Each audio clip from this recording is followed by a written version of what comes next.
RS brothers లో ఆషాఢం KG sale మళ్ళీ మొదలైంది. మరెన్నో క్రేజీ ఆఫర్స్ ఖైదు చేయండి ఆర్ఎస్ బ్రదర్స్.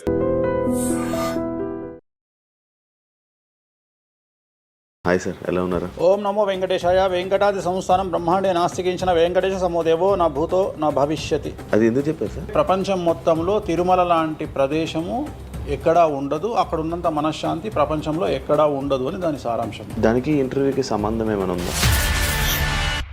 నాగ చైతన్య శోభిత జాతకాన్ని మీరు చెప్పడం జరిగింది కదా, అది తప్పని ఇప్పటికైనా ఒప్పుకుంటున్నారా? వేణుస్వామి జాతకం చెప్పినప్పుడు కామెడీ 2-3 ఏళ్ళైనా. మీ జాతకం ఎప్పుడు మారిపోతుంది? మారింది ఆల్రెడీ.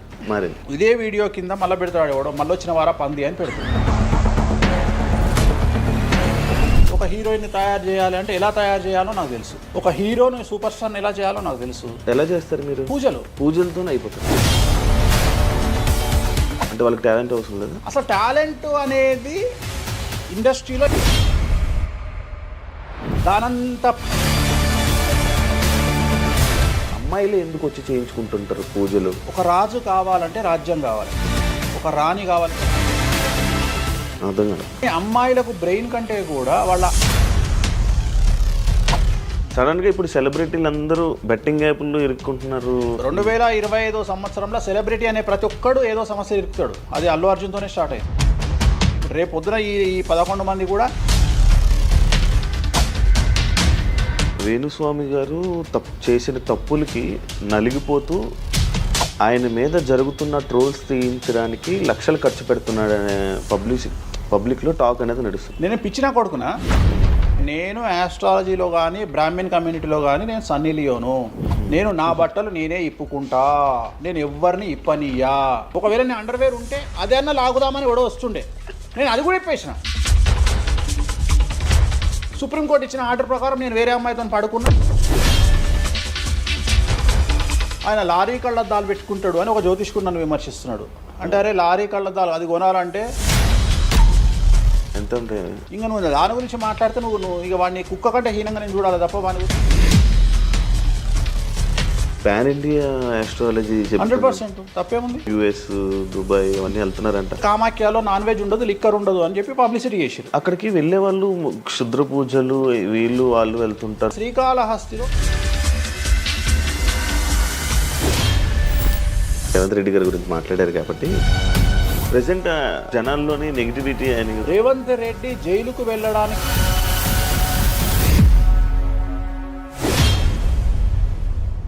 హాయ్ హలో నమస్తే, నేను మీ anchor Shiva. Welcome to Aiden Media. ఈరోజు మన ముందున్న గెస్ట్ ఆల్రెడీ ప్రోమో చూస్తే మీకు అర్థమైపోయి ఉంటుంది, మన వేణుస్వామి గారు ఈరోజు మనతో ఉన్నారు. నేను గత 2-3 సంవత్సరాల నుంచి అనుకుంటున్నాను అసలు వేణుస్వామి గారిని కలవాలి, ఒకసారి మనం మాట్లాడాలి, మనం కూడా ఇంటర్వ్యూ చేయాలి, కొన్ని విషయాలు తెలుసుకోవాలి అని నేను చాలాసార్లు ప్రయత్నించాను, బట్ అవ్వలేదు. ఫైనల్గా ఇప్పుడు అయ్యింది. అదే కాకుండా మరి కొన్ని రోజులు ఉగాది రానుంది, దాని గురించి రాశి ఫలాలు అండ్ కొత్త విషయాలు ఆయన మాటల్లోనే తెలుసుకునే ప్రయత్నం అయితే చేద్దాం. హాయ్ సార్, ఎలా ఉన్నారు? ఓం నమో వెంకటేశాయ. వెంకటాది సంస్థానం బ్రహ్మాండే నాస్తికించిన వెంకటేశ సమోదేవో నా భూతో నా భవిష్యతి. సూపర్. అది ఎందుకు చెప్పారు సార్? ఇప్పుడు వెంకటాద్రి సంస్థానం బ్రహ్మాండే నాస్తికించిన వెంకటేశ సమోదేవో నా భూతో నా భవిష్యతి అంటే కలియుగ దైవమైనటువంటి ప్రోటోకాల్ దైవమైనటువంటి వెంకటేశ్వర స్వామి వారు లాంటి భగవంతుడు, దేవుడు ఇక రాడు, రాలేడు, రాబోడు. అలాగే ప్రపంచం మొత్తంలో తిరుమల లాంటి ప్రదేశము ఎక్కడా ఉండదు, అక్కడ ఉన్నంత మనశ్శాంతి ప్రపంచంలో ఎక్కడా ఉండదు అని దాని సారాంశం. దానికి ఇంటర్వ్యూకి సంబంధం ఏమైనా ఉందా? నేను ఫాలో అయ్యేది శ్రీ వెంకటేశ్వర స్వామిని, కామాఖ్య అమ్మవారిని. సో మనం ఏదైతే జనరల్గా మాట్లాడతామో ఆ మాట్లాడే సందర్భంలో ఈ జనరల్గా నాకు ఇప్పటి వరకు గత 20 సంవత్సరాల నుండి ఏ ఇంటర్వ్యూలో కూడా పేపరు పెన్ను ప్రిపేర్ అవ్వడము, పేపర్లు పెన్నులు పెట్టుకొని వచ్చి కూర్చోవడము అలవాట్లేదు. సో నేను కూర్చొని మాట్లాడింది అంతా కూడా ఆ స్వామి అమ్మవారు మాత్రమే పలికిస్తారు. సో నేను మాట్లాడే ప్రతి మాట నాకు సంబంధం లేదు, ఎందుకంటే మీరు అబ్జర్వ్ చేసిరు నా దగ్గర ఏ పెన్ను లేదు, పేపర్ లేదు. మీరు ఏం అడుగుతారో నాకు తెలియదు, నేను మీతో ఈ ప్రశ్నలు అడగాలని నేను ఇంతవరకు చెప్పలేదు. సో మీరు ఏం అడుగుతారో మీ ఐక్యూ లెవెల్ని బట్టి ఉంటుంది. సో నాకు ఆన్సర్ చేసేది స్వామి అమ్మవార్లు ఆన్సర్ చేస్తారు. సో అది చెప్పి ఇంటర్వ్యూలో కూర్చోవడం నాకు అలవాటు. సో ఏదైనా మీరే పలికిస్తారు అనేటువంటి బ్లైండ్ నమ్మకంతో, గుడ్డి నమ్మకంతో ఆ స్వామిని అమ్మవారిని నమ్ముకొని కూర్చుంటాను ఇంటర్వ్యూలో. సో నాకు అలవాటు ఏంటంటే కలియుగ దైవం, ప్రోటోకాల్ దైవం మనం చూస్తుంటాం. మాకు రాముడు ఇష్టము, మాకు శివుడు ఇష్టము. వెంకటేశ్వర స్వామి వద్ద మాత్రమే డబ్బు ఉంటుంది, వేరే వాళ్ళ దగ్గర డబ్బులు ఉండవు. ఉదాహరణ రాముడు ఉన్నాడు, సంవత్సరం నాడు ఒకటే రోజు ఆయన దగ్గరికి పోతాం మనం, అది శ్రీరామనవమి. శివుడు ఉన్నాడు, శివరాత్రి నాడు తప్ప ఎప్పుడూ పోము, కానీ ప్రతిరోజు వెళ్ళేది వెంకటేశ్వర స్వామి వారి దగ్గర. వెంకటేశ్వర స్వామి భోగమైనటువంటి అనుభవిస్తూ ఉంటాడు. ఆయనకు భోగ శ్రీనివాసులు అని వెంకటేశ్వర స్వామి వారు, మనం తిరుపతికి వెళ్తే తిరుపతిలో వెంకటేశ్వర స్వామి వారి దగ్గర చిన్న విగ్రహం ఉంటుంది కింద, దాన్ని భోగ వెంకటేశ్వర స్వామి అంటారు. అంటే ఆయనకున్నంత అనుభవించేదంతా ఆయన్ని అక్కడనే ఆ వెంకటేశ్వర స్వామి వారే అనుభవిస్తారు. సో అందుకనే ఆయనకు అంత లగ్జరీ లైఫ్ ఉంటుంది. సో లక్ష్మి కూడా వెంకటేశ్వర స్వామి దగ్గరనే ఉంటుంది. అంటే మన కలియుగంలో ప్రోటోకాల్ దైవం అంటే వెంకటేశ్వర స్వామి. డబ్బును ఎంజాయ్ చేయాలి, డబ్బు రావాలి, లగ్జరీస్ అంటే వెంకటేశ్వర స్వామి. అందుకనే వెంకటేశ్వర స్వామి వారి మాట తీసుకొని మాత్రమే నేను ఇంటర్వ్యూని స్టార్ట్ చేస్తాను. మీకు డబ్బు రావాలి? ఎవరికి? మీకు. నాకు డబ్బు వచ్చింది ఆల్రెడీ, ఎనఫ్. ఎలా వచ్చింది? ఎలా సంపాదించారు? సంపాదించాలనే కసి ఉంటుంది కాబట్టి సంపాదిస్తాం. అంటే నేను ఎలా నమ్ముతా అంటే, ఒక సామెత ఉంటుంది, వీడి జాతకమే బాగుంటే వీడి జాతకాలు ఎందుకు చెప్పుకుంటాడు. సో నా జాతకం బాగుంది అని ప్రూవ్ చేసుకోవడానికి the first ever astrologer range rover వాడేటువంటి జ్యోతిష్కుడు నేను ఒక్కనే ఇండియాలో. సో అన్ని లగ్జరీస్ లైఫ్లో ఎంజాయ్ చేస్తేనే వేరే వాడికి మనం మాట్లాడేటువంటి రైట్స్ ఉంటాయి అనేటువంటిది ఉద్దేశం నాది. ఓకే, ఎగ్జాంపుల్ చెప్తా. ఒక తండ్రి ఒక 10 ఫోటోలు, ఒక Tendulkar photo, Modi photo, Amit Shah photo, ఒక ప్రముఖ హీరోయిన్ నయనతార ఫోటో, లేకపోతే ఒక రేవంత్ రెడ్డి ఫోటో, చంద్రబాబు నాయుడు ఫోటో, ఇట్లన్నీ తీసుకెళ్ళి పెట్టి ఇంట్లోకి వెళ్ళి తన కొడుకును పిలిచి, ఈ ఫోటోల్లో నువ్వు ఎవరు కావాలనుకుంటున్నావు అని అడిగితే వాడు అక్కడ ఉన్నటువంటి ఫోటోల్లో ఏదో ఒక ఫోటో పిక్ చేసుకుంటాడు. కానీ ఏ కొడుకు కూడా నీలాగా కావాలనుకుంటున్నా నాన్న అని చెప్పాడు. ఆ సిగ్గు వీడికి ఉండదు, అలా పెంచగలిగినటువంటి తత్వం వీడికి ఉండదు. సో నేను ఆ టైపు కాదు. నా కూతురు కానీ నా కొడుకు కానీ నీలాగా పెరగాలి నాన్న, నీలాగా నేను ఒక రోల్ మోడల్ అయితే నాన్న అనిపించుకునేటువంటి పరిస్థితి ఉన్నది. మీ ఫోటో కూడా పెడతారు అక్కడ? పెట్టను, నేను అసలు పెట్టను. నా కూతురే ఇవన్నీ నాకు వద్దు అని ఇట్లా పక్కకు జరిపి నేను నీలాగా తయారవుతా అని చెప్తుంది నా కూతురు. So that is my aim. So aim కదా సక్సెస్. నేను ఇవాళ నా కూతురు నన్ను చూస్తే నా తండ్రి నాకు రోల్ మోడల్ అని చెప్తుంది. రోల్ మోడల్ అని చెప్పాలంటే అన్ని రకాలుగా ఉండాలి. మనము ఒక కూతుర్ని చూసుకునే విధానంలో ఉంటుంది, ఒక భార్యను చూసుకునే విధానంలో ఉంటుంది. అలాగే సామాజికంగా మనం మన కూతురికి ఏమి ఇస్తున్నామో, కొడుకుకి ఏమి ఇస్తున్నాము, సమాజంలోకి వాళ్ళని ఎట్లా వదులుతున్నాము అనేటువంటిది కూడా అది ముఖ్యమైనటువంటి విషయం. సో ఇవన్నిటికీ సంసిద్ధతను వ్యక్తం చేయాల్సినటువంటి పరిస్థితి, వీటిని తయారు చేయాల్సినటువంటి పరిస్థితి నా మీద ఉంటుంది. సో నన్ను ఫస్ట్ ఎవరు కూడా క్వశ్చన్ చేయడానికి వీలు లేదు. అంటే నా దగ్గరకు వచ్చేవాడు, వేణుస్వామి నీ జాతకం బాగుంటే నువ్వు జాతకాలు ఎందుకు చెప్పుకుంటావు? సో ఇప్పుడు నేను ఒక హీరోయిన్ని తయారు చేయాలి అంటే ఎలా తయారు చేయాలో నాకు తెలుసు. అంటే ఆమె జాతకంలో యోగం ఉంటే ఆమెను సూపర్ స్టార్ ఎలా చేయాలో నాకు తెలుసు, ఒక హీరోని సూపర్ స్టార్ని ఎలా చేయాలో నాకు తెలుసు. సో ఎలా చేస్తారు మీరు? పూజలతోనే అయిపోతారా? పూజలతోనే అయిపోతారు. అంటే వాళ్ళకి టాలెంట్ అవసరం లేదు? వాళ్ళకి టాలెంట్ జాతకం ఉంటేనే అంటున్నా కదా, యోగం ఉంటేనే అవుతారు కదా. జాతకంలో ఉంటుందని ఉంటుంది, ఒకవేళ ఉన్నదని మనకు కనిపించింది. అవును, వాళ్ళకి ఒకవేళ టాలెంట్ లేకపోతే అసలు టాలెంట్ అనేది ఇండస్ట్రీలో ఎవరికీ ఉండదు. Practice makes perfect. ఓకే, దానంత పనికి మాలిన మాట ఇంకోటి లేదు. శివ రాగానే ఫస్ట్ ఇంటర్వ్యూలోనే ఇరగదీయడు. శివ 1వ ఇంటర్వ్యూకు, శివ 100వ ఇంటర్వ్యూకు నక్కకు నాగలో అనుకున్నంత తేడా ఉంటుంది. మరి శివ ఫస్ట్ ఇంటర్వ్యూలోనే టాలెంట్ ఇరగదీసిండా? Practice makes perfect. అంత ఛాన్స్ ఇవ్వట్లేదు కదా ఇప్పుడు ఇండస్ట్రీలో. ఎవరు ఇక్కడికి వచ్చి ప్రాక్టీస్ చేసుకుంటామంటే ఛాన్సులు రావట్లేదు కదా. ఆటోమేటిక్గా టాలెంట్ అనేది మనము ప్లే చేస్తున్న రోల్స్ను బట్టి వస్తుంది. డైరెక్ట్గా అల్లు అర్జున్ గంగోత్రి సినిమాలో చూసిన అల్లు అర్జున్కు, పుష్ప 3లో చూసిన అల్లు అర్జున్కు కోడిపిల్ల లెక్క కళ్ళు తిరిగి కింద పడతాం అందరం. ఆయన హావభావాలు కానీ, ఆయన ముఖవర్చస్సు కానీ, గంగోత్రి సినిమాలో ఉన్నటువంటి అల్లు అర్జున్కు, పుష్ప 3కి. మరి గంగోత్రిలోనే పుష్ప 3 లాగా ఎందుకు లేడు అల్లు అర్జున్ అంటే? మరి అప్పుడు టాలెంట్ లేదా? సో ఇక్కడ ప్రాక్టీస్ మేక్స్ పర్ఫెక్ట్. అంటే కొన్ని పనికి మాలినటువంటి మాటలు మాట్లాడేటువంటి ఎప్పుడో 50 ఏళ్ళ కింద సామెతలను తీసుకొచ్చి రుద్దే ప్రయత్నం చేస్తారు. సో ఇక్కడ టాలెంట్ అనేది పక్కన పెడదాం, అవకాశం ముఖ్యం. నువ్వు టాలెంట్ ప్రూవ్ చేసుకోవాలంటే అవకాశం ముఖ్యం. శివ అనేవాడు యాంకరింగ్లో తోపు తురుము అని ప్రూవ్ చేసుకోవాలంటే అవకాశం ముఖ్యం. అవకాశం లేకపోతే శివలో టాలెంట్ ఉండదు, ఆ టాలెంట్ డెవలప్మెంట్ ఉండదు. సో ఇక్కడ ఏంది అంటే అవకాశాలు రావడం కోసం మనం ప్రయత్నం చేస్తాం. ఒక సీఎం సీట్ ఎక్కడం కోసం సీఎం ఏం చేస్తాడు అని తెలవాలి అంటే సీట్ ఎక్కాలి. సీట్ ఎక్కిన తర్వాత సీఎంగా ఈయన పనికొస్తాడా రాడని డిసైడ్ అవుతుంది. అట్లనే ఒక అమ్మాయి హీరోయిన్ అయిన తర్వాత ఈ అమ్మాయికి అంత సీన్ ఉందా లేదా అనే విషయం తెలుస్తుంది. సో మనం కనుక నయనతారని తీసుకున్నా, సమంతని తీసుకున్నా, ఏ హీరోయిన్ తీసుకున్నా, ఏ హీరోని తీసుకున్నా వాళ్ళ ఫస్ట్ సినిమాకు, వాళ్ళ 3వ సినిమాకు, వాళ్ళ 30వ సినిమాకు ఎక్స్ట్రీమ్ చేంజెస్ ఉంటాయి.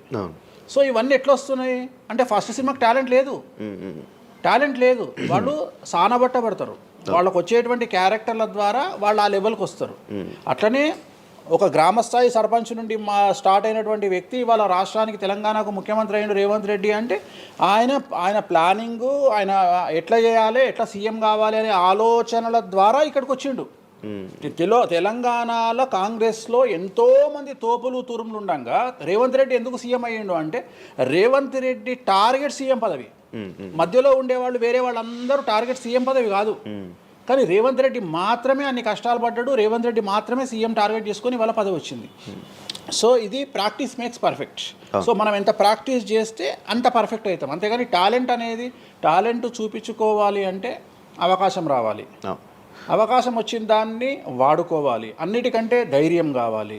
There is no development in comfortable zone. కలియుగంలో కంఫర్టబుల్ జోన్లో ఎప్పుడూ డెవలప్మెంట్ ఉండదు. తెలంగాణ రాష్ట్రంలో కాంగ్రెస్ పార్టీలో ఉన్నటువంటి వ్యక్తులను తీసుకుంటే ఒక రేవంత్ రెడ్డి మినహా ఎవరు కూడా జైలుకి వెళ్ళలేదు. రేవంత్ రెడ్డి జైలుకు వెళ్ళడానికి కూడా సంసిద్ధత వ్యక్తం చేసినాడు, అలాంటి ఫైటింగ్ చేసినాడు. అంటే కంఫర్టబుల్ జోన్ దాటి రిస్క్ జోన్లో ఫైట్ చేయడం వల్ల ఇవాళ సీఎం అయినాడు. మిగతా వాళ్ళందరూ ఎక్కడనో దగ్గర భయపడ్డమో, బాధపడ్డమో, వెనకడుగు వేయడం వల్లనో వాళ్ళు అక్కడనే ఉండిపోయారు. ఈయన మాత్రమే జైలుకు వెళ్ళి మరీ ఫైట్ చేసి వాళ్ళ సీఎం అయ్యాడు. అంటే ఎవరైతే కష్టపడతారో వాళ్ళకు ఫలితం దక్కుతుంది, ఎవరైతే కంఫర్టబుల్ జోన్లో ఉంటారో వాళ్ళు కంఫర్ట్ లెవెల్ అట్లనే ఉంటుంది.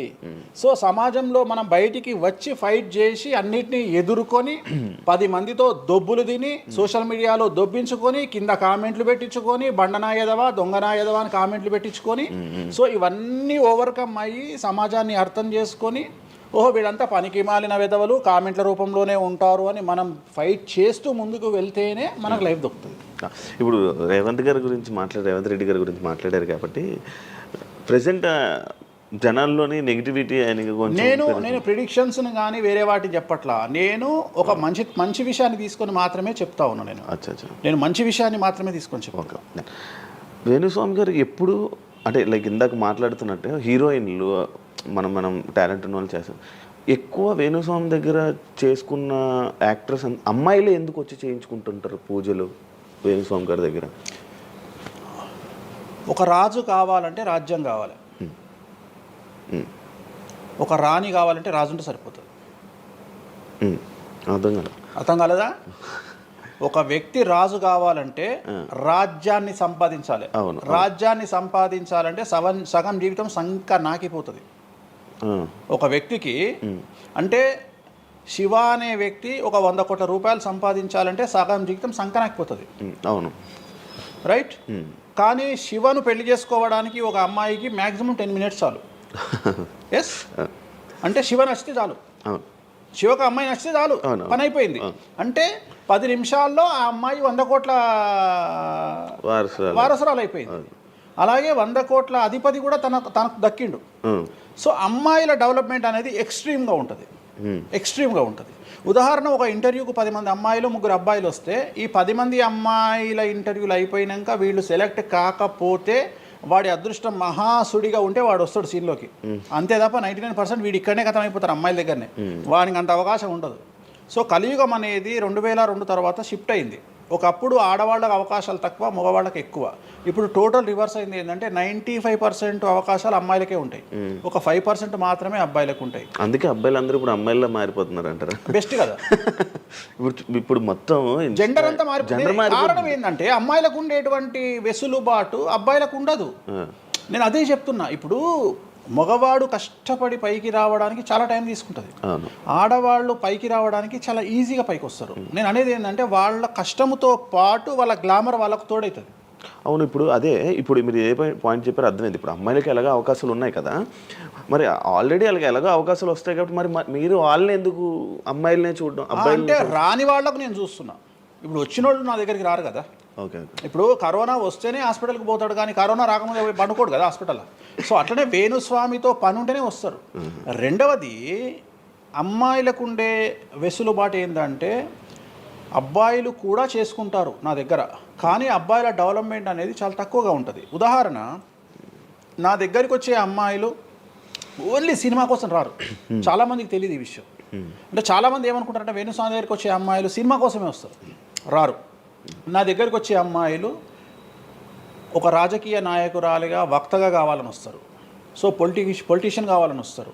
అన్నిటికంటే ఎంటర్ప్రెన్యూర్ కావాలని వస్తారు. ఒక బోటికో లేకపోతే ఒక గోల్డ్ షాపో ఏదో పెట్టుకొని బిజినెస్ కోసం వస్తారు.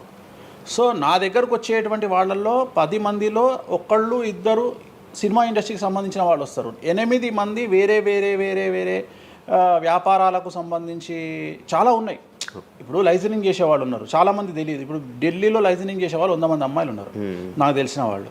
అంటే పెద్ద పెద్ద కాంట్రాక్ట్లు ఇప్పించేవాళ్ళు, పెద్ద పెద్ద వాళ్ళు. సో అలాంటి వాళ్ళు నా దగ్గరికి ఎక్కువగా వస్తారు. అంటే నా దగ్గరికి వచ్చేవాళ్ళు ఈ ఉద్యోగాలు చేసుకునే వాళ్ళు, ఇలాంటి వాళ్ళు రారు. నేనేమంటానంటే job is a biggest scam in the world. ప్రపంచంలో ఉద్యోగం అనేది అతిపెద్ద స్కామ్.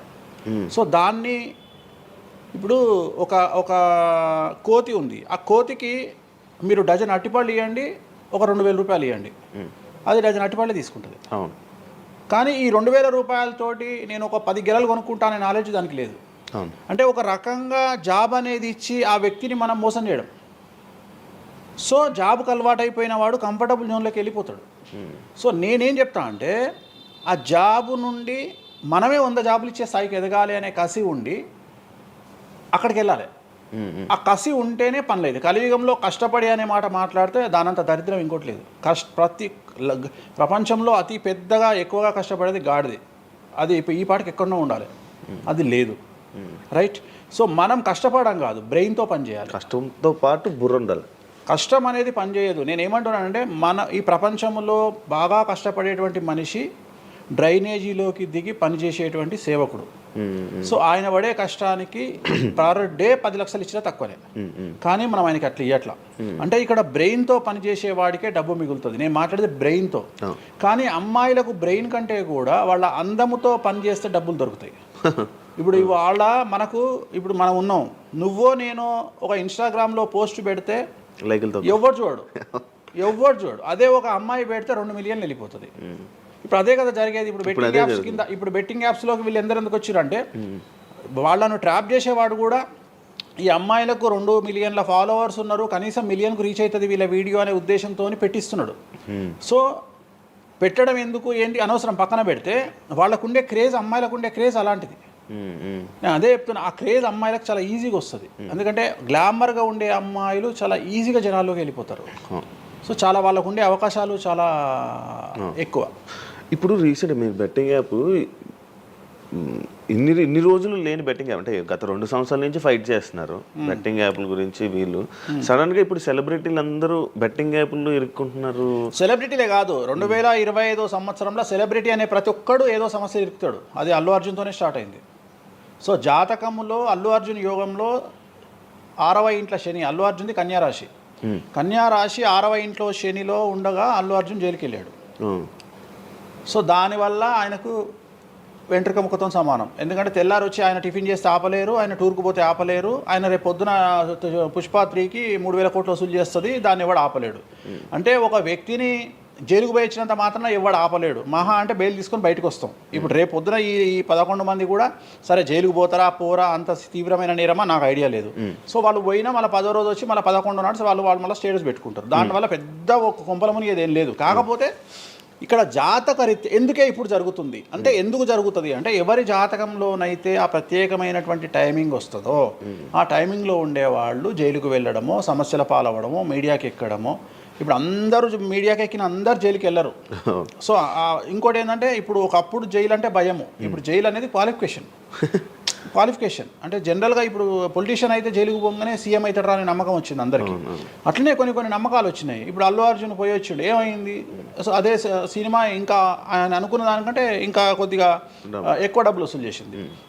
సో ఇప్పుడు వీళ్ళు కూడా అంతే. కాకపోతే జాతకాల్లో చూసుకోవాల్సింది ఎందుకు ఇట్లాంటివి జరుగుతాయంటే, అష్టమ శని, అంటే 8వ ఇంట్లో శని వచ్చినప్పుడు, 6వ ఇంట్లో శని వచ్చినప్పుడు, 12వ ఇంట్లో శని వచ్చినప్పుడు, 1వ ఇంట్లో శని వచ్చినప్పుడు, 6వ ఇంట్లో గురువు వచ్చినప్పుడు, 12వ ఇంట్లో గురువు వచ్చినప్పుడు ఇలాంటి సంఘటనలు వ్యక్తిగతమైన జీవితంలో జరిగే అవకాశాలు ఉంటాయి. ఇప్పుడు ఏదైతే కన్యా రాశికి ఈ నెల 30 వరకు బ్యాడ్ ఉందో అది తులారాశికి షిఫ్ట్ అవుతుంది 1వ తారీఖు నుండి. అంటే ఏప్రిల్ 1వ తేదీ నుండి రాబోయే 2.5 సంవత్సరాల పాటు తులారాశి సెలబ్రిటీలు ఎవరైతే ఉంటారో వాళ్లకు సేమ్ సంచలనాలు, జైలుకు వెళ్ళడాలు, ఇలాంటి సమస్యలు అనేటువంటివి రాబోతున్నాయి. వేణుస్వామి గారు చేసిన తప్పులకి నలిగిపోతూ ఆయన మీద జరుగుతున్న ట్రోల్స్ తీయించడానికి లక్షలు ఖర్చు పెడుతున్నాడనే పబ్లిక్లో టాక్ అనేది నడుస్తుంది. అది ఎంతవరకు నిజం? అసలు పట్టించుకొని అవి ఎంజాయ్ ట్రోల్స్ని ఎంజాయ్ చేస్తారా? ట్రోల్స్ని ఎంజాయ్ చేస్తాను నేను. ట్రోల్స్ని ఎంజాయ్ చేస్తాను నేను.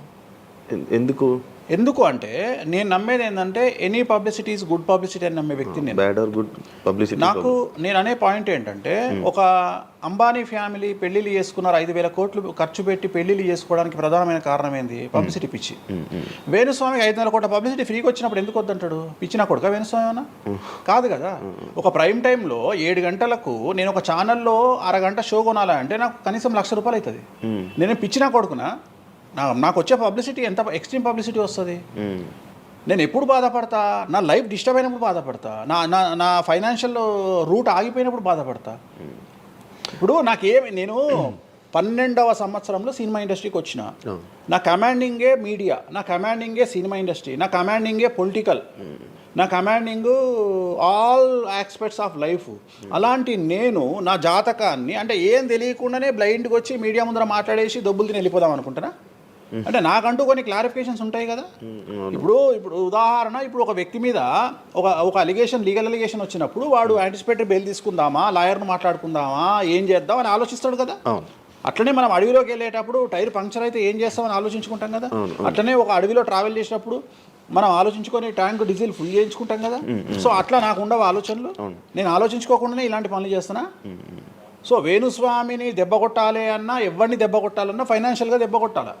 బట్ నేను అవకాశం అవతల వాడికి ఇయ్యాను. కారణం ఏంటంటే ఒక ఎలుకలాగానో ఒక పాములాగానో, ఒక ఎలుక కానీ పాము కానీ తన శత్రువుల దాడి నుండి బయటికి రావాలంటే 7 నుండి 8 బొక్కలు చేసుకుంటుంది ఒక హోల్లో. అంటే ఇటు రాడ్ పెడితే ఇటు వెళ్ళిపోతుంది, ఇటు రాడ్ పెడితే ఇటు వెళ్ళిపోతుంది. సో అట్లనే నేను ఒక 4-5 రకాల ఆర్థిక వనరులను ఏర్పాటు చేసుకున్నా. నా మెయిన్ ఇది కాదు. ఇది కాకుండా ఇంకా 4-5 రకాల ఆర్థిక వనరులను ఏర్పాటు చేసుకున్నా. ఈ రోజు దుకాణం బంద్ చేయమంటే ఇదే క్షణంలో దుకాణం బంద్ చేసి కాలు మీద కాలేసుకొని నా పనులు నేను చేసుకుంటాను. సో అంత కంఫర్టబుల్ జోన్లో ఉన్నా నేను. సో నాకు టెన్షన్ లేదు. నాకు అంటే నన్ను ఎవడో ఆపేస్తాడు, నేను ఆగేయాలి ఏం లేదు, హ్యాపీగా వెళ్ళిపోతుంది. సపరేట్ బిజినెస్లు ఉన్నాయి నాకు. 190 వ్యాపకాలు ఉన్నాయి నాకు. నన్ను జ్యోతిష్యం, నేను 4 నెలలు జ్యోతిష్యం చెప్పుకోకపోతే జ్యోతిష్యం మీద సంపాదించేదానికంటే ఇంకో ₹5 ఎక్కువ సంపాదించుకున్నా. ఇప్పుడు మధ్యలో నేను ఒక 4 నెలలు రెస్ట్ తీసుకొని నాకు వేరే వ్యాపకాలు చూసుకుంటే నాకు ఈజీ, ఎందుకంటే నేను కాన్సన్ట్రేషన్ చేయలేకపోతున్నా. సో ఇప్పుడు నాకు దొరికింది మొన్నటి వరకు, నేను ఆ పని చేసుకున్నా. రెండోది ఉగాదికే కదా నేను మాట్లాడేది, తర్వాత ఏం మాట్లాడతా. రెండోది ఏంటంటే కొన్నిసార్లు మనకు కొన్ని విచక్షణ, కొన్ని జ్ఞానాలు కలుగుతాయి, కొన్నిసార్లు కలుగుతాయి. ఇప్పుడు నాకు కూడా అదే జ్ఞానం కలిగింది. ఎందుకు అంటే ఇక్కడ వ్యాక్యూమ్ నేను కవర్ చేసిన, టాలీవుడ్లో తెలుగులో వ్యాక్యూమ్ కవర్ చేసిన, ఇక్కడ ఏం లేదు. సో నేను వ్యాక్యూమ్ ఇంకా క్లియర్ చేసుకోవాలి, ఇంకా పెంచుకోవాలి అంటే బాలీవుడ్కు పోవాలి, కన్నడ పోవాలి, తమిళ్ పోవాలి. సో అటువైపు నేను కాన్సన్ట్రేషన్ చేస్తున్నా ఎక్కువగా. అందుకని నేను ఇక్కడ సెలబ్రిటీల గురించి చెప్పడం ఆపేసిన, తెలుగు సెలబ్రిటీల గురించి చెప్పడం లేదు. ఇప్పుడు మీరు పాన్ ఇండియా ఆస్ట్రాలజీ 100% తప్పేముంది? అదే విన్నాను రీసెంట్గా. US, దుబాయ్ అవన్నీ వెళ్తున్నారంట. అంటే దాని అర్థం క్లయింటేల్ ఉందనే కదా. ఇప్పుడు మన యూరప్ పోయి వచ్చిన సరే, ఒక పెద్ద విషయంలో వెళ్ళేసి వచ్చిన చెప్పుకోవాలని లేదు, చెప్పను. క్లయింటేల్ ఉంది. ఆస్ట్రేలియాకి రెగ్యులర్గా ఎవ్రీ 3 months ఆస్ట్రేలియా పోతా, ఎవ్రీ 3 months లండన్ పోతా నా క్లయింటేల్కు. తప్పేముంది? అంటే ఉన్నట్టే కదా, నేను అనేది ఉన్నట్టే కదా. ఇప్పుడు విచక్షణ కలిగిన వాడు ఆలోచిస్తాడు. అంటే వేణుస్వామి మీద ఎందుకు వస్తున్నాయి రూమర్స్, ఎందుకు వేణుస్వామిని టార్గెట్ చేస్తున్నారు, నాకు అనవసరం. వాళ్లకు అవసరం ఉన్నోడు ఎంక్వైరీ చేసుకొని నా దగ్గరకు వస్తాడు. నేను ఇంకోటి అందరికి ఒకటే చెప్తా, నా పాజిటివ్ వీడియోల కంటే నా నెగిటివ్ వీడియోలే చూడండి. ఫస్ట్ జనాలు నన్ను ఎక్కిన వీడియోలు చూడండి, నన్ను దొబ్బిన వీడియోలు చూడండి, నా గురించి నెగిటివ్గా పెట్టిన వీడియోలు చూడండి. అప్పటికీ మీకు నా మీద నమ్మకం కలిగితేనే నా దగ్గరికి రండి, లేకపోతే రావద్దు. ఫస్ట్ వాటిని ఎంజాయ్ చేయండి, వాటిని ఫుల్ ఎంజాయ్ చేయండి, చేసి నా దగ్గరికి రండి. అట్లాంటి వాళ్ళే నా దగ్గరకు వస్తారు. అవునా? నాకు అదే కావాలి. చెప్పారా నాకు అదే నాకు టీవీలో ఎప్పుడు కూడా చెప్తున్నా కదా, వాళ్ళు వచ్చిన వాళ్ళు ఎవరైనా వచ్చిన వాళ్ళు చెప్తారు కదా. ఇప్పుడు ఉదాహరణ ఏమంటారు అంటే, ఇప్పుడు కామాఖ్య ఉంది, కామాఖ్యకి వెళ్తే ఇప్పుడు ఎవరో ఒకళ్ళు పబ్లిసిటీ చేసిరు, కామాఖ్యలో నాన్ వెజ్ ఉండదు, లిక్కర్ ఉండదు అని చెప్పి పబ్లిసిటీ చేసిరు. అవును, చెయ్యంగానే నా కామాఖ్య మెట్లెక్కగానే కనిపించేది నాన్ వెజ్, కామాఖ్య మెట్లెక్కగానే కనిపించేది లిక్కరు, గర్భగుడిలో ప్రదర్శనం చేస్తున్నంతసేపు మనకు కనిపించేది నాన్ వెజ్, లిక్కరు. సో అక్కడికి ఇప్పుడు ఎగ్జాంపుల్ చెప్తా. ఇప్పుడు శివ అనే వ్యక్తి కామాఖ్యకి ఇంతవరకు వెళ్ళలేదు. సో ఇప్పుడు ఏమనుకుంటాడంటే, వేణుస్వామి గురించి చెప్పిన ప్రచారాన్ని శివ నమ్ముతాడు.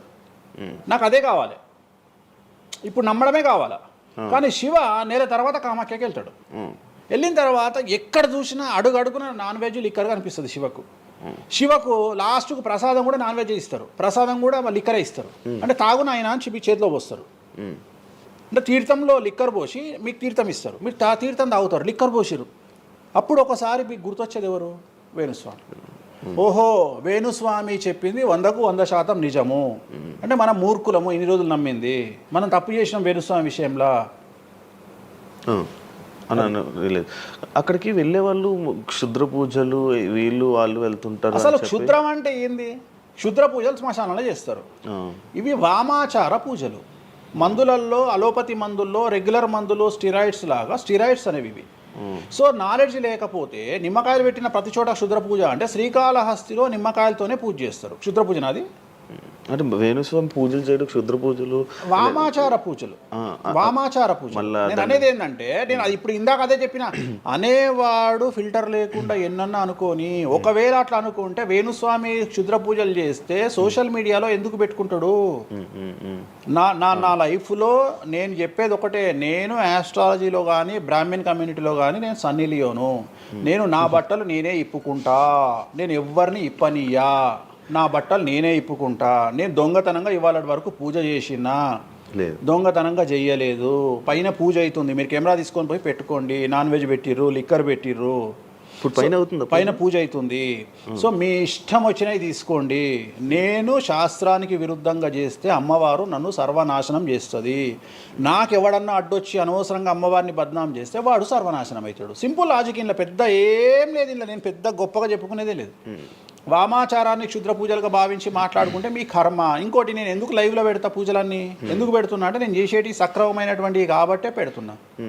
ఇంకోటి, ఎక్స్ప్లోర్ చేసేవాడికి తెలుస్తాయి ఇవన్నీ. కామాఖ్య పోవాలంటే పోయేటప్పుడు 15,000, వచ్చేటప్పుడు 15,000, 30,000 రూపాయల ఫ్లైట్ టికెట్ ఎక్కి పోవాలి. ఒకప్పుడు 4,000 రూపాయల ఫ్లైట్ టికెట్ ఉంది వేణుస్వామి ప్రచారం చేయక ముందుకు. వారానికి ఒక్క ఫ్లైట్ ఉండే గౌహతికి. ఇవాళ ప్రతిరోజు పోవడానికి 3 ఫ్లైట్లు, రిటర్న్ రావడానికి 4 ఫ్లైట్లు వేణుస్వామి వల్ల ఏర్పడ్డాయి. ఇవాళ తెలుగు, మీరు కామాఖ్య టెంపుల్కి వెళ్తే ప్రతి 10 మందిలో 5 తెలుగు వాళ్ళే ఉంటారు, కర్ణాటక వాళ్ళు ఉంటారు, తమిళ వాళ్ళు ఉంటారు. సో ఇంత స్ప్రెడ్ అయింది కామాఖ్య. సో రెండవది, తెలియకుండా మాట్లాడే వాళ్ళ గురించి నేను మాట్లాడా, ఎక్స్ప్లోర్ చేసి మాట్లాడే వాళ్ళ గురించి నేను మాట్లాడతాను. మీరు కామాఖ్యకి వెళ్తే ఇప్పుడు గోవాలో ఏముంటుంది? ఉంటుంది. ఉదాహరణ, బ్యాంకాక్ అనగానే ప్రతి నా కొడుకు మాట్లాడేది ఏంది? మసాజ్. హైదరాబాద్ కంటే గొప్పగా ఉంటుందా బ్యాంకాక్? నాకు తెలియదు. ఇండియా కంటే గొప్పగా ఉంటుందా బ్యాంకాక్? లేదు. మరి ఇప్పుడు అట్లాంటప్పుడు ఆడవాళ్ళు ఎందుకు పోతున్నారు? ఇప్పుడు బ్యాంకాక్కు ఆడవాళ్ళు విపరీతంగా పోతున్నారు. అంటే బ్యాంకాక్లో మసాజ్ కాకుండా బీచెస్, వైట్ శాండ్ బీచెస్ చాలా ఫేమస్, ఫ్రూట్స్ ఫేమస్, చెట్లు ఫేమస్, ఎంటర్టైన్ చేసే ప్లేసెస్ చాలా. అంటే మూర్ఖులు, నాలెడ్జ్ లేనోళ్ళు బ్యాంకాక్ గురించి తప్పుగా మాట్లాడతారు. అట్లనే మన దగ్గర పెద్దాపురం ఉంది. పెద్దాపురం గురించి అదేనా ఇక దాని అర్థం? పెద్దాపురంలో బుట్ట భోజనం చాలా ఫేమస్. నేను ఎక్కడికి వెళ్ళిపోయాను. పెద్దాపురం అని ఉంది, బుట్ట భోజనం ఉంది. పెద్దాపురంలో బుట్ట భోజనం నాకు ఇష్టము, కొంతమందికి వేరే ఇష్టం. అంటే నేను అనేది ఏంటంటే, మీ ఇష్టం వచ్చినట్టు. ఇప్పుడు చిలకలూరుపేట అని పేరు, అంత మాత్రం తప్పు పడతామా?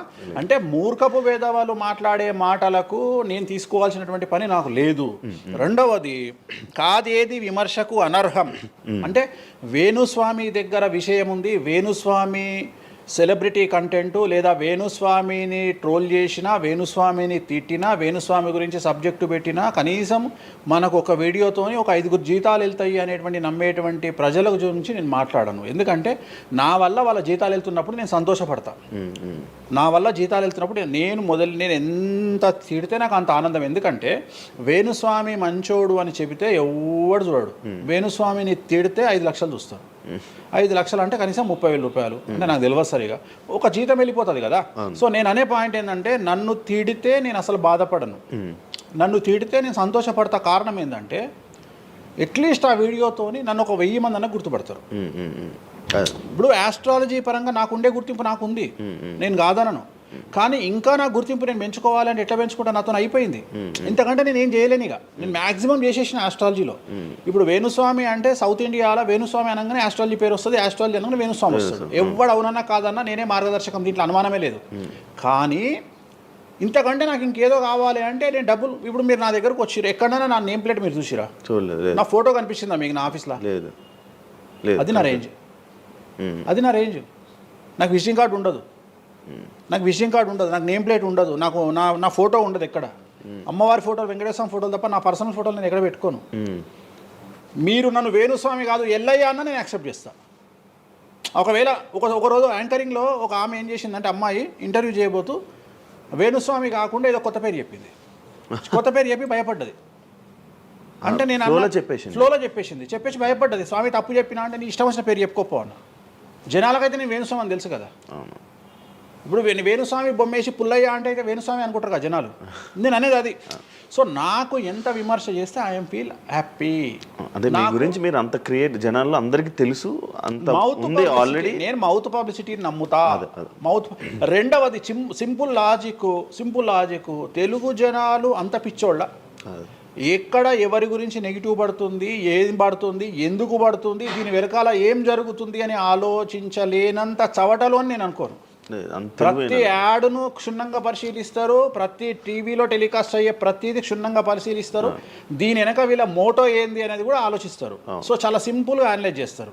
సో అంత మాత్రాన నాకు వచ్చేదేముంది, జనాలు ఒకటి నన్ను విమర్శించేవాడికి లేదా నన్ను శత్రువుగా భావించేవాడు ఆ 2 రోజులు మందు ఎక్కువ తాగుతాడు, 2 పెగ్గులు, అంతకుమించి వాడు వీకేది ఏం లేదు. రెగ్యులర్గా తాగే మందు కంటే 2 పెగ్గులు ఎక్కువ తాగుతాడు, 2 ముక్కలు ఎక్కువ తింటాడు, ఎందుకంటే అబ్బా వేణుస్వామికి ఏదో అయిపోయింది అని. కానీ అంతకుమించి జరిగేది ఏముంటుంది, వేణుస్వామి మర్డర్ చేసినా, మానభంగం చేసినా రాజ్యాంగానికి అతీతంగా లోపలికి పోతాడు. అది కాకుండా 19(1) ప్రకారమే ఎవరికైతే జనాలకు స్వేచ్ఛ మాట్లాడే హక్కు ఉందో దాన్ని బేస్ చేసుకొని వేణుస్వామి మాట్లాడతాడు తప్ప వేణుస్వామి రాజ్యాంగాన్ని మీరి ప్రవర్తించేటువంటి పరిస్థితి లేదు. రాజ్యాంగానికి లోబడి ప్రవర్తిస్తాడు. సో ఆర్టికల్ స్పీచ్ 19(1) ప్రకారమే మాట్లాడతాడు. దీంట్లో ఎటువంటి సమస్యలు లేదు. నా వృత్తి ఆస్ట్రాలజీ. సో పర్ఫెక్ట్గా మాట్లాడుకుంటా. కానీ నా గురించి నెగిటివ్గా మాట్లాడే వాళ్ళు ఎప్పుడు కూడా నా శ్రేయోభిలాషులే, ఎందుకంటే వాళ్ళు నా స్థాయిని పెంచుతూ ఉన్నారు కాబట్టి నేను వాళ్ళని ఎప్పుడూ శత్రువులుగా భావించను. వేణుస్వామి గారితో డేంజర్ అంటే మిగతా కొంతమంది బ్రాహ్మణ లైక్ పంతులు కానీ వీళ్ళు కానీ చెప్పేది ఇది, వేణుస్వామి గారి డేంజరు ఆయన్ని ఒకవేళ ఏమైనా అంటే మళ్ళీ ఆయన పూజలు చేసి మనం నాశనం అయిపోయేలా ఇది కూడా ఆయన చేయగలడు, పవర్స్ ఉన్నాయి. నమ్ముతున్నట్టే కదా, అంటే నాకు వర్తుందనే కదా. అలా అర్థం కాదు, వర్తున్నట్టే కదా. ఇప్పుడు వర్త్ లేకపోతే ఫీల్ కావాలి. భయపడుతున్నారంటే నమ్ముతున్నట్టే కదా. సబ్జెక్ట్ ఉందని నమ్ముతున్నారు కదా. ఓకే పవర్స్ ఉన్నాయి, పవర్స్ నమ్ముతున్నారంటే సబ్జెక్టే కదా. అది తప్పేం లేదే దాంట్లో, దాని తప్పేం లేదు కదా. అంటే నా దగ్గర పవర్స్ నమ్ముతున్నారు కదా, ఇట్ ఈస్ ప్రూవ్డ్ కదా. నేను అనే పాయింట్ ఏంటంటే నేనేదో జనాల్ని ఉద్ధరిస్తా, నేనేదో జనాలకు పూజలు చేసి వాళ్ళను మంచి చేస్తా అనుకున్నప్పుడు ఫస్ట్ అడిగే క్వశ్చన్ ఏంటంటే, రేపు ఇచ్చినాయాలా నీకు వచ్చిన సమస్యలను క్లియర్ చేసుకోరా అంటారు ఫస్ట్. మరి నా సమస్యలను క్లియర్ చేసుకుంటా కదా. లాజికా కాదా? చేస్తారా నిజంగా? నేను అడిగే పాయింట్ మీకు అర్థం కాలా? అర్థమైంది. నేను చెప్తున్నది ఒకటి, నీకు అర్థమవుతున్నది. నాకు ఒక న్యాయపరమైన చిక్కు వచ్చినప్పుడు దాని నుండి బయటపడడానికి నేను పూజలు చేసుకుంటానా చేసుకోనా? మరి వాటి ద్వారానే కదా నేను జనాలకి. ఇప్పుడు నీకేదన్నా ప్రాబ్లం వచ్చి రేపు పొద్దున వేణుస్వామి గారు నాకు ఈ సమస్య వచ్చింది అంటే సమస్య మీరు ఎప్పుడు నమ్ముతారు? నన్ను మీరు చేశాక అది మీరు నేను బయటపడ్డప్పుడు నమ్ముతారు. అదే మీ సమస్యల నుంచి మీరు బయటపడ్డాక జనాలు నమ్ముతారు. అర్థమైంది. బట్టతల పెట్టుకొని నేను వెంట్రుకలు మొలిపిస్తాను టీవీలో యాడ్ ఇస్తే అమనా బుద్ధులు తిడతారు. అరే నీకే గుండు మీద ఎంటికలు లేవు, నువ్వేం మొలిపిస్తావురా అని. అట్లనే నేను కూడా నా స్టామినా ఏందో జనాలకు తెలియజెప్పాలి అంటే నేను నా సమస్యల నుండి బయటపడ్డప్పుడే కదా ఎదుటి వ్యక్తికి చేసే రైట్స్ నాకు ఉంటాయని చెప్తున్నా. అంటే ఇప్పుడు మీకు వచ్చిన సమస్యల నుంచి మీరు బయటపడ్డానికి మీకు మీరే పూజ చేసుకున్నారు. ఎందుకు చేసుకో? నా జాతకాన్ని నేను విశ్లేషించుకుంటా కదా. ఇప్పుడు నాకు వచ్చే సమస్య నేను అనుకోను, బట్ నేను సమస్యలు వస్తే వాటిని క్లియర్ చేసుకోవడానికి నాకుండే రెమెడీస్ నాకు ఉంటాయి కదా. మీరు చేశారు ఆ పూజల్లో ఎవరైనా నష్టపోయారా? ఎవరిని నేను అనేది ఏంటంటే మనం బాగుండాలని కోరుకుంటాం. ఇంకోటి ఏంటంటే ఫస్ట్ నేను శత్రువుగా భావించాలి కదా. నేను అంత దూరం ఆలోచించాను.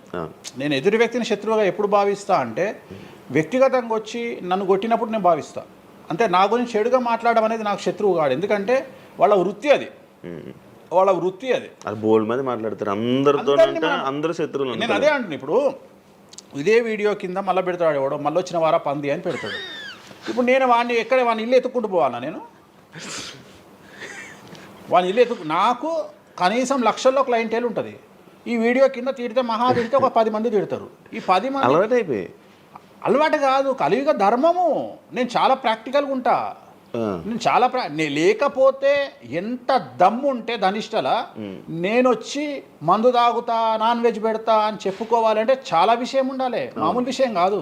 ఈ కమ్యూనిటీలో తట్టుకోవాలి. అందుకనే నేనేమంటున్నా, ఒక బ్రాహ్మడు అనగానే ఇప్పుడు ఉదాహరణ ఒక పెద్ద పూజారు ఉన్నాడు ఏ గుడికి, ఆ పెద్ద పూజారిని టార్గెట్ చేయాలంటే ఫస్ట్ టార్గెట్ చేసేది నాన్ వెజ్ తింటాడు, లిక్కర్ ముట్టుకుంటాడు అని చెప్తారు. అందుకని నేనే నా బట్టలు ఇప్పేసుకుంటున్నా. అవకాశం లేదు అంటే నేను ఆల్మోస్ట్ అండర్వేర్తో సహా అన్ని ఇప్పేసిన. ఒకవేళ నేను అండర్వేర్ ఉంటే అదే అన్న లాగుదామని ఎవడో వస్తుండే, నేను అది కూడా ఇప్పేసిన. ఇంకేముంది నా నాయన నన్ను ఇప్పడానికి? నా దగ్గర ఏం లేదు కదా. ఇప్పుడు నువ్వేమైనా కొత్తవి చూపిస్తే ఏం చూపిస్తావు? నువ్వేం చూపిస్తావు? సుప్రీంకోర్టు ఇచ్చిన ఆర్డర్ ప్రకారం నేను వేరే అమ్మాయితో పడుకున్నా, అమ్మాయితో ఇష్టంతో పడుకుంటే అది కూడా నాకేం తప్పు లేదు. ఇంకా నువ్వు నాకు ఏం చూపిస్తావు? నేను ఎప్పుడన్నా నేను సామాజికానికి వ్యతిరేకంగా చేసినప్పుడు, శాస్త్రానికి వ్యతిరేకంగా చేసినప్పుడు నువ్వు నా గురించి వ్యతిరేకంగా చూపిస్తావు. అంతే తప్ప నా దగ్గర ఏమున్నాయని చూపిస్తావు? నేను చచ్చే వరకు నువ్వు చూపించలేవు. నేను నన్ను బొందబెట్టే వరకు, నన్ను తగలబెట్టే వరకు నేను తప్పు చేసినా చూపించలేవు. నేను చెయ్యను. మీరే చెప్పేసుకుంటున్నారు. నేనే చెయ్యను. నేను ఇప్పుడు పైసలు లేనివాడు, పైసలు పోగొట్టుకున్నవాడు బెట్టింగ్లోకి పోతాడు. అవును. లేదా ఇప్పుడు కొత్త వ్యవహారాలు ఉన్నాయి. ఒకడేమో నిధులు దొరుకుతాయని పోతాడు, ఒకడేమో రైస్ పుల్లర్ అని పోతాడు. ఇవన్నీ ఏం కావని తెలుసు, మనకు తెలుసు, వాడికి తెలియదు. వాడు మానసికంగా వీక్ కాబట్టి వాడు సొంతంగా డబ్బులు దొంగతనంగా నాకు అవసరమే లేదురా నాయన. నాకు వేరే వ్యాపకాల నుండి డబ్బులు వస్తున్నప్పుడు లంగ పని చేసే అవకాశం నేనెందుకు చేస్తా? నాకు అవసరమే లేదు. నన్ను లంగ పని చేయమని చెప్తే నేను చెయ్య. నాకు వద్దు. నేను లంగ పని చేసే సవ్వాలే లేదు, నాకు అవసరం లేదు. రెండోది ఏంటంటే నా దగ్గరికి రానంత వరకే నా గురించి నెగిటివ్గా మాట్లాడతారు. ఒక్కసారి నా ఆఫీస్లోకి ఎంటర్ అయ్యారు అంటే వానికే అర్థమైపోతుంది, నీ అమ్మాయి కుల్లం ఉన్నాడు రా నాయన, ఈయనతో వేస్ట్, ఈయన దగ్గర ఏం దొరకదు. రెండవది, ఇవాళ ఎక్కడ పడితే అక్కడ కెమెరాలు పెట్టుకొచ్చేటువంటి స్థాయిలో ఇది మనకు సైన్స్ పెరిగింది. ముక్కు పుల్లలు కూడా పెట్టుకొస్తారు, చెవు కమ్మలు కూడా పెట్టుకొస్తారు. నేను లంగ పని చేస్తే కూర్చొని 2 నిమిషాలు దొరకబట్టి టెలికాస్ట్ చేస్తారు. కానీ మాటలున్నాయి, క్లారిటీ, సాక్ష్యం లేదు. ఇక మరి ఏం చేస్తాను నేను? పోనీ నేను అందరిలాగా దాచిపెట్టే మనిషిని కాదు, దొంగతనంగా లంగపనంగా డోర్లు అన్నీ కుల్లా ఉన్నాయి. మీరు ఎక్కడికొచ్చినా మాట్లాడి నా ఆఫీస్లో ఏమైనా చేయండి, ఓపెన్గా పూజలు చేస్తా. ఇంకోటి వేరేటోడు పెట్టే కానీ నేనే పూజ పెడుతున్నా. ఇంకోటి రెండోది, బాటిల్ కూడా నా చేతిలో పట్టుకొని అమ్మవారికి నైవేద్యం చేస్తున్నా. పోనీ నేను బాటిల్ దొంగతనంగా ఇది మందు బాటిల్ కాదు అని చెప్తలేను. Blue label bottle, royal silver bottle నేనే పోసి మరి అమ్మవారికి నైవేద్యం చేస్తున్నా. ఇంకా ఎక్కడనే దాపరికం ఉంది? ఇంకా బాటిల్స్ కూడా కాస్ట్లీ, అంటే పెద్ద గెస్టులకే అవి పెద్ద వాళ్ళ విఐపీ రేంజ్ని బట్టి పెడతాం. నార్మల్ వాళ్ళు వస్తే వాళ్ళకి తగ్గట్టి వాళ్ళ ఇష్టం. ఇప్పుడు ఉదాహరణ బాలేబాబు చేస్తే మ్యాన్షన్ పెడతాం. కొంతమంది ఎన్ఎస్సి అంటే ఇప్పుడు ఉదాహరణ మన ఎవడో విమర్శిస్తుండు నన్ను. మన ఎవడో ఆయన లారీ కళ్ళద్దాలు పెట్టుకుంటాడు అని ఒక జ్యోతిష్కుడు నన్ను విమర్శిస్తున్నాడు. అంటే అరే లారీ కళ్ళద్దాలు అది కొనాలంటే కాశీ దాకా దేకాలి. ఎంత ఉంటే అంటే మన లైఫ్లో దాని వాల్యూ తెలియదు. అదే కుక్కకేం తెలుసు కుసుమపు వాసన, నెయ్యి గురించి ఏం తెలుసు కుక్క కంటే? వాడు ఏదో మాట్లాడతాడు. వాడు మాట్లాడినప్పుడు నేను వాడి మీద పీటీఏ చూపిస్తా. అరే నా కళ్ళద్దాల గురించి మాట్లాడుతున్నాడు, ఆ కళ్ళద్దాలు నీ జీవితంలో చేతులు కూడా పట్టుకొని చూడలేవురా నువ్వు. ఇంకా నువ్వు దాని గురించి మాట్లాడితే నువ్వు ఇక వాడిని కుక్క కంటే హీనంగా నేను చూడాలి తప్ప వాని గురించి వాని మీద నేను సింపతి చూపిస్తా తప్ప నేను కోపానికి ఎందుకు వస్తా? అట్లా చాలామంది విమర్శ చేస్తుంటారు. విమర్శల గురించి మనం పట్టించుకునే. మీకు బ్రాండ్ బట్టలు, బ్రాండ్ స్పెట్స్ అవన్నీ ఎలా అలవాటయ్యాయి అంటే ఇప్పుడు కూడా చెప్తా, జాతక రీత్యా శుక్రుడు ఎవరికైతే కొద్దిగా నీచంలో ఉంటాడో వాళ్ళు ప్రతి శుక్రవారం నాడు పర్ఫ్యూమ్ కొట్టుకోవాలి. శుక్రుడు అంటే లగ్జరీస్. ఓకే. శుక్రుడు జాతకంలో శుక్రుడు గ్రహం నేను మాట్లాడేది. శుక్రగ్రహం వీక్ ఉన్నప్పుడు ప్రతి శుక్రవారం నాడు పర్ఫ్యూమ్ కొట్టుకోవాలి. అండ్ ఒక పెగ్గు 30 ml కాచేయాలి. తాగుమని చెప్తే వేణుస్వామి చెప్పిండు కదా అని ఒక ఉద్యమంలాగా తాగొద్దు. ఒక 30 ml స్కాచ్ తాగాలి. అట్లా ఒక 3 నెలలు చేసిన తర్వాత డెవలప్మెంట్ ఏందో మీకే కనిపిస్తుంది. డెవలప్మెంట్ ఏందో మీకే కనిపిస్తుంది. మళ్ళీ వేణుస్వామి మందు తాగేమన్నాడు అని కాంట్రవర్సీ కావచ్చు. డాక్టర్లే చెప్తారు. 30 ml తాగితే హార్ట్కి మంచిది, బీపీకి మంచిది అని చెప్తారు. కానీ డాక్టర్ల పేరు అడ్డం పెట్టుకొని కుంభాలు తాగుతారనే భయానికి డాక్టర్లు చెప్పరు. ఆపేశారు. 30 ml అనేది చాలా మంచిది. బట్ నేను రోజు తాగమంటలేను. శుక్రవారం నాడు మాత్రమే, అది కూడా శుక్రుడు నీచంలో ఉంటే, శుక్రుడు 6వ ఇంట్లో, 12వ ఇంట్లో, 8వ ఇంట్లో ఉన్న, శుక్రుడి మీద శని దృష్టి ఉన్న జాతకరీత్యా మీరు శుక్రవారం నాడు 30 ml పెగ్గు తాగండి నైటు. అది కూడా ఫ్యామిలీతోని మహమ్మద్ రఫీ పాటలు పెట్టుకొని, ఏఆర్ రెహమాన్ పాటలు పెట్టుకోనో, ఇళయరాజా పాటలు పెట్టుకొని ఆ పెగ్గు తాగి ఆ పాటలు ఎంజాయ్ చేసి పండుకోండి హ్యాపీగా. సో మీ లైఫ్ ఎట్లుంటుందో చూడండి. నేను మాట్లాడేది వ్యాపారమో ఇతర ఉద్యోగం చేసే వాళ్ళ గురించి కాదు. ప్రత్యేకించి 100 రూపాయల దగ్గర 1,00,000 రూపాయలు సంపాదించగలిగి రియల్ ఎస్టేట్ వ్యాపారులు, వ్యాపారస్తులు, పొలిటీషియన్స్, పెద్ద పెద్ద వాళ్ళ గురించి మాట్లాడుతున్నాను. టీచర్లు, అటెండర్ల గురించి నేను మాట్లాడతలేను. టీచర్ ఎంత తాగినా తాగుడు మిగులుతుంది తప్ప పైసలు రావు, ఎందుకంటే ఆయన జీతం అంతే కాబట్టి. సో ఎక్కడైతే పెరగడానికి ఆస్కారం ఉంటుందో వాళ్ళ గురించి మాట్లాడుతున్నాం. సో ఇది కూడా మంచిది రెమెడీ. సో ఇలాంటి రెమెడీలు చెప్పాలంటే వేణుస్వామి చెప్తాడు కానీ వేరేటోడు చెప్పాడు. ఎందుకంటే వాడికి భయం, మందు తాగమంటే తప్పు. అరే మందు తాగమంటే తప్పు అయితే మందు యాడ్ ఎందుకు వస్తుంది, మందు ఎందుకు తయారు చేస్తారు? సో ఇదన్నీ అందుకనే దేశ కాలమాన పరిస్థితి. కసినో తీసుకుపోయి గోవాలో పెడితేనేమో లీగలు, హైదరాబాద్లో పెడితే ఇల్లీగలు. సో నేను దేశ కాలమాన పరిస్థితులు అందుకనే చెప్తున్నా. దేశ పరిస్థితులు అంటే గోవాలో యాక్సెప్ట్ గేమింగ్ యాక్ట్, ఇండియా హైదరాబాద్లో యాక్సెప్ట్ కాదు. సో అదే చెప్తున్నా. ఒక దగ్గర విడాకులు అనేవి ఇండియాలో కష్టము, అమెరికాలో ఈజీ. అమెరికాలో 10 విడాకులు తీసుకున్నా ఎవడు పట్టించుకోడు. సో ఇవన్నీ కామన్. ఒకప్పుడు ఒక పెళ్లి చేసుకో, రెండో పెళ్లి అనేది చాలా పెద్ద విషయం. ఇవాళ తెలుగు సమాజం కానీ ఎంత గొప్పదైపోయిందంటే 5వ పెళ్లికి కూడా శుభమా అంటూ 5వ పెళ్లి అంటున్నారు. కాబట్టి చాలా వైడ్ రేంజ్ ఆఫ్ థింకింగ్ అనేది మారిపోయింది. కాబట్టి వేణుస్వామి కూడా మారిండు దాంట్లో. సింపుల్, అంతే, ఏం లేదు. ఇనయ మీ ఫ్రెండే సార్? ఇనయ ఫ్రెండ్ అనే పదం తప్పు కదా. ఫాలోవర్స్ ఉంటారు, నా క్లయింట్లు ఉంటారు, నా క్లయింట్లు ఉంటారు, అంతేగాని. తనకి బాయ్ ఫ్రెండ్ రీసెంట్గా బాయ్ ఫ్రెండ్ వచ్చి బ్రేకప్ అయింది కదా, మరి మీరు చెప్పలేదా తనకి? ఇలా నాకు సంబంధం లేదు. మీ దగ్గర కూడా పూజ చేయించుకున్నారు కదా మీ దగ్గర. నేను పూజ చేసింది ఆమె పర్సనల్ ఇష్యూ కోసం కాదు కదా. నేను ఆమె పూజ చేసింది సినిమా కోసం చేసినా. ఇప్పుడు రాజాసార్లు ఆమె చేస్తుంది కదా, ప్రభాస్ సినిమాలో ఆమె యాక్టింగ్ చేస్తుంది. అంతవరకు నా దగ్గరికి 190 మంది వస్తారు కదా, వాళ్ళ గురించి వ్యక్తిగతంగా వాళ్ళని కంటిన్యూ ఉండేది నాకు లేదు. నాగ చైతన్య శోభిత జాతకాన్ని మీరు చెప్పడం జరిగింది కదా, అది తప్పని ఇప్పటికైనా ఒప్పుకుంటున్నారా? టైం విల్ డిసైడ్ అండి ఏదైనా కానీ. నేను జాతకాలు చెప్తా, పర్సనల్గా నాకు ఎవరి మీద ఏ కోపాలు ఉండవు. వేణుస్వామి జాతకం చెప్పినప్పుడు కామెడీ, 2-3 ఏళ్ళు అయినాక సీరియస్. సో నేను నమ్మింది నేను చెప్పిన, సింపుల్. ఓకే. సెలబ్రిటీ జాతకాలు వేణుస్వామి చెప్పి కలకల్లాడిన వేణుస్వామి ఈ మధ్య సెలబ్రిటీల నుంచి కొంచెం రావడం కానీ విజిటింగ్ కొంచెం తక్కువ అయ్యి డౌన్ అయ్యింది అంటున్నారు, నిజమా అది? పెరిగింది. పెరిగింది కాకపోతే ఇంతకు ముందులాగా పబ్లిక్లో పెట్టట్లేదు. ఓకే, నేను పెట్టట్లేదు. ఓకే, దిష్టి అని కాదు, నేను పెట్టట్లేదు. అవసరం లేదు, ఆ స్థాయి దాటిపోయినా అనుకుంటున్నా. అంటే పబ్లిసిటీ చేసే స్థాయి దాటిపోయినా అనుకుంటున్నా. ఓకే, పబ్లిసిటీ స్టంట్లు ఎందుకులే లోపల. ఇప్పుడు నేను అనేది ఏంటంటే, ఒక టీవీ ఛానల్ బ్రేకింగ్ న్యూస్ ఇచ్చి, ఉదాహరణ TV9 గురించి మాట్లాడుకుందాం. 2002-2000 సంవత్సరంలో స్టార్ట్ అయిన టీవీ ఛానల్ బ్రేకింగ్ న్యూస్ కోసము తన స్టాండర్డ్స్ క్రియేట్ చేసడం వరకే తన ప్రయత్నం తను చేస్తుంది. ఒక లెవెల్ వచ్చిన తర్వాత, ఒక నెంబర్ 1 పొజిషన్ వచ్చిన తర్వాత చిల్లర వేషాలు లేదు. అట్లనే వేణుస్వామి దానికోసం ప్రయత్నం చేసిండు, సెలబ్రిటీ జాతకాలు చెప్పిండు. వేణుస్వామికి ఆ స్టేజ్ వచ్చింది కాబట్టి వేణుస్వామి ఇప్పుడు చిల్లర వేషాలు ఏదలుచుకోలే. అంటే ఇప్పుడు వాళ్ళ గురించి వీళ్ళ గురించి చెప్పి వేణుస్వామి సెలబ్రిటీ. సో వేణుస్వామి ఇప్పుడు సెలబ్రిటీ జాతకాలు చెప్పాల్సినటువంటి పరిస్థితుల్లో వేణుస్వామి లేడు అని అనుకున్నాడు కాబట్టి వేణుస్వామి సెలబ్రిటీ జాతకాలు చెప్పట్లేదు. Simple logic. నాకు కావాల్సిన పబ్లిసిటీ కంటే ఎక్కువ వచ్చింది, ఇంకేం చేసుకుంటా నేను?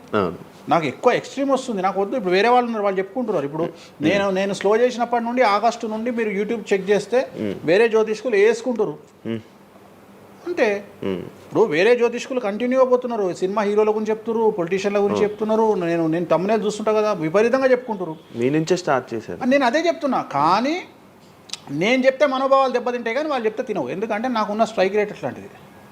మీరు వైరల్ కంటెంట్. ఎస్, అదే చెప్తున్నాను నేను. ఇంకా ఆ రీచ్కి వచ్చినా కాబట్టి నేను చెప్పదలుచుకోలే, వదిలేస్తున్నాను.